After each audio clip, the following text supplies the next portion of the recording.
Hey everybody, welcome back to He Works Hard for the Honey. I'm Chris, I'm Portland's boxing beekeeper, and I'm an alcoholic and an addict. There's no punchline there, not said to any ironic effect. I am a person who experiences a sensation of craving after I have sort of mood and mind altering substances in my body. There are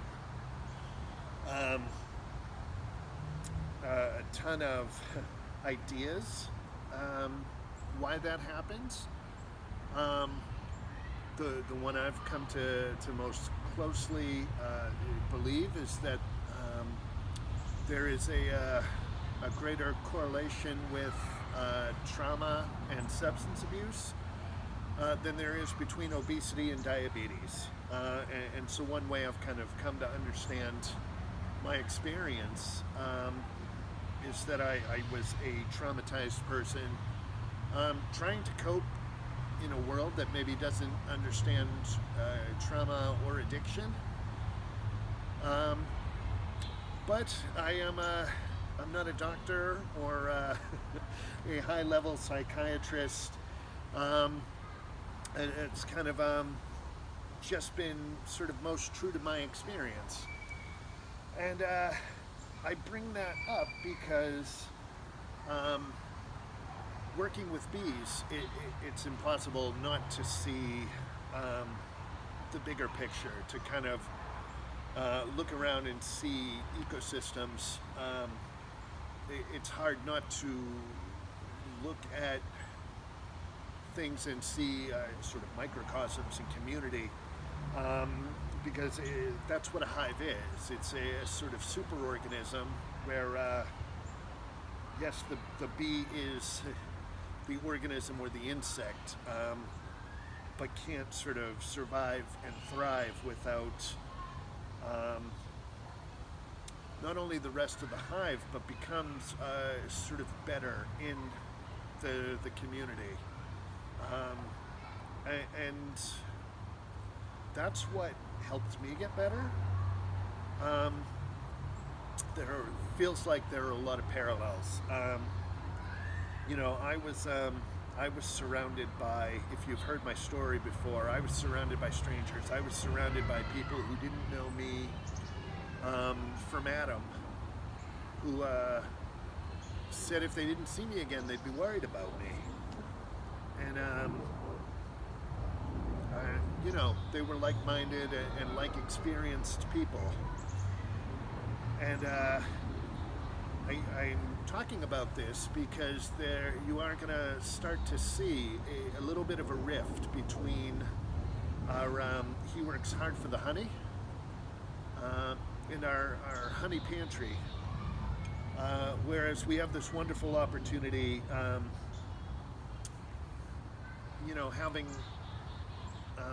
having had this experience of being able to recover,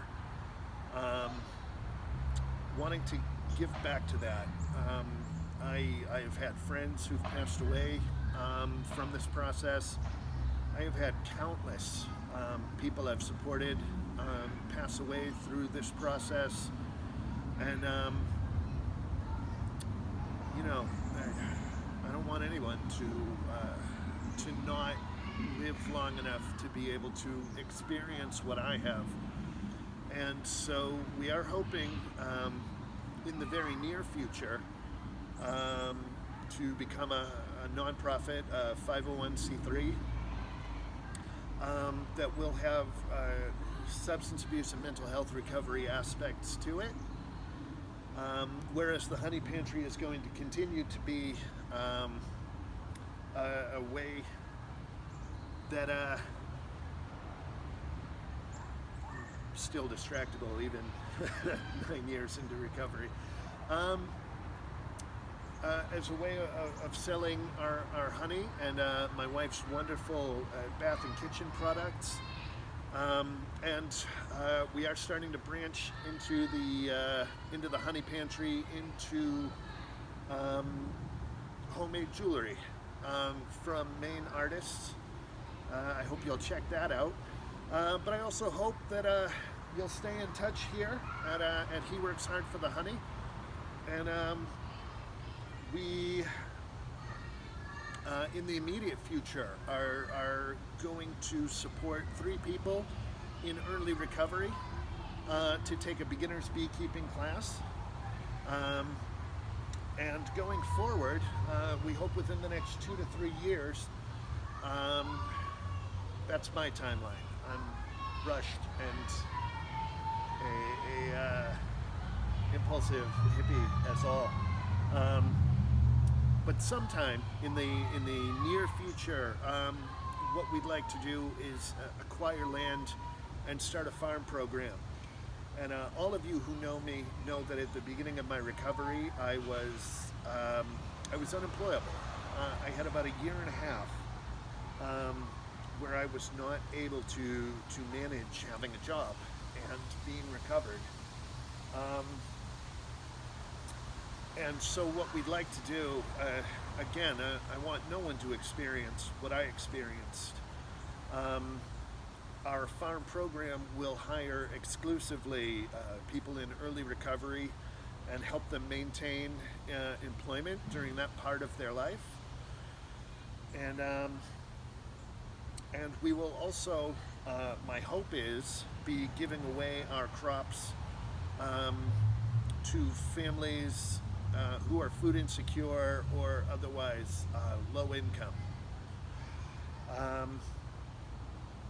We will need a great deal of support. We, more than anything, I hope you will stay on board and give us your encouragement. To anyone who's able to participate, anyone who wants to get involved, I hope that the bees have as much of an impact on your growth. That one's not a bee. And your recovery as it did for mine. And so thank you so much for all of your support, for all of you who've come back video to video and year to year so far. And again, I hope you'll stick with us and help us recover. Help us continue to recover and be part of our community. Thanks so much. And join us next time for He Works Hard for the Honey. I'm Portland's boxing beekeeper.